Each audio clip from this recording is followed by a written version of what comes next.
एक गांव के किनारे एक पुराना घर था जहां दादी अपने दो शरारती पोतों रोहन और मोहन के साथ रहती थी। दोनों दिन भर तूफान मचा देते, कभी रसोई में खिलौने, कभी बरामदे में कपड़े, कभी आंगन में मिट्टी। बेचारी दादी रोज झाड़ू लेकर सफाई करती, लेकिन जैसे ही थोड़ी देर गुजरती घर फिर से गंदा हो जाता। धीरे धीरे दादी बहुत थक चुकी थी। एक दिन सुबह सुबह जब वो आंगन साफ कर रही थी, तभी चक्कर खाकर जमीन पर गिर गईं। जब होश आया तो उन्होंने जो देखा, उनकी आंखें फटी की फटी रह गईं। पूरा घर चमचमा रहा था, जैसे किसी ने हर कोना बड़े प्यार से साफ कर दिया हो। दादी हैरान होकर बोली, ये कैसे हो गया? मैंने तो सफाई की ही नहीं। तभी उनकी नजर पास रखी पुरानी झाड़ू पर गई। झाड़ू धीरे धीरे अपने आप हिल रही थी, जैसे किसी अदृश्य हाथ ने उसे पकड़ रखा हो। तभी दादी को अचानक अपनी सास की बात याद आई। सास अक्सर कहा करती थी, बहू, इस घर में जो पुरानी झाड़ू है वो किसी साधारण नहीं है, उसका रहस्य बड़ा गहरा है।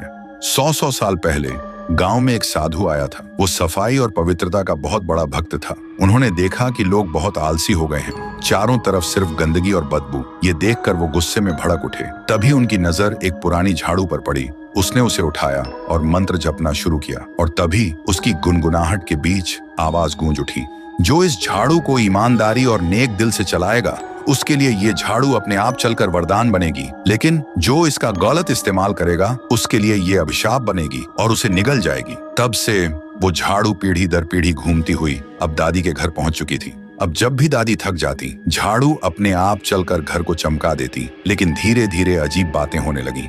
रात में आंगन से किसी के कदमों की आवाज आती, और कभी कभी पोतों के कमरे से खिलौने अपने आप चलकर आकर अलमारी में जम जाते। रोहन और मोहन तो खुश हो गए, वाह, अब तो हमें कभी सफाई करनी ही नहीं पड़ेगी। लेकिन दादी का दिल कांप रहा था, क्योंकि हर सफाई के बाद उन्होंने देखा कि झाड़ू की पास की डंडियां और ज्यादा काली और भारी होती जा रही थी, जैसे उसमें किसी अदृश्य आत्मा की ताकत भर रही हो। फिर एक रात दादी ने हिम्मत करके झाड़ू से पूछा, तू कौन है? तभी झाड़ू से एक धीमी आवाज आई, मैं वही शक्ति हूँ जिसे सदियों पहले साधु ने जगाया था। सफाई मेरा वरदान है, लेकिन याद रखना, अगर घर के लोग मेहनत करना छोड़ दें तो मैं उन्हें अपना हिस्सा बना लूंगी। दादी कांप गईं। उन्होंने उसी वक्त पोतों को बुलाया और समझाया, बेटा, ये झाड़ू मदद करती है, लेकिन हमेशा उस पर निर्भर रहना खतरे से खाली नहीं। अगर हम मेहनत बंद कर देंगे तो ये झाड़ू हमें ही निगल जाएगी। उस दिन के बाद दोनों पोते सफाई में दादी की मदद करने लगे। झाड़ू अब भी घर में थी, लेकिन सिर्फ तभी चलती थी जब सब लोग सच में थक जाते।